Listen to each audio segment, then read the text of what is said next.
Nazarbayev atrofidan xonadon qidirganlar bo'lsa, mana mashinamizni ko'rishlarni tavsiya etamiz. Videoni ko'rishdan oldin like bosib qo'ying. Like bosib qo'yishingizga arzirli xonadon ko'rsataman. 2,5 sotuvli mana shu xonadon sotuvga tushgan umumiy xonalar soni 6 ta xona. Xo'p, ko'chalarni ko'rib turibsizlar. Keng katta tekis asfalt. Ko'rosi qora suvoladan chiqqan, ichlari oq suvoladan chiqqan kiraverush darvozaxona bo'tdi.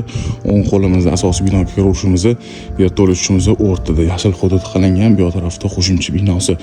Xo'p, qo'shimcha binosini qaranglar, bu tarafda yuvinish xonalari bor. Bu yerda tekis bor, bu yerda oshxona xo'rsilik bor, kattagina oshxona bo'ladi.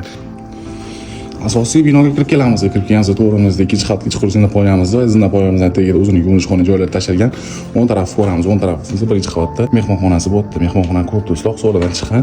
Xo'p, ikkinchi qavatda mehmonxonamizda, bu tarafimizda xolasilar yotoqxonaga foydalansanglar ham bo'ladi, xolasilar oshxonaga foydalansanglar ham bo'ladi. Birinchi qavatimizni ko'rdinglar, endi ikkinchi qavatda sizlarni birgalikda ko'ramiz.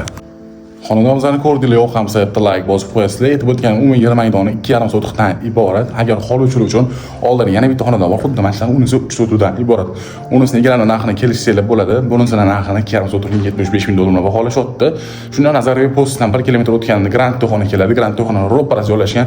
Ko'cha bo'ladi. Nazarbayevning sentrida joylashgan, suv, gaz, svet hamma narsasi joyida. Bemalol egalarni bilan pastga yozib qoldiramiz. Bizning nomimizdan chiqsanglar yana o'tadigan joylari ham bor. Aloqaga chiqaverasizlar. Nazarbayev atrofidan qidirganlar bo'lsa, mana mashinamizdan tashlab qo'yasizlar.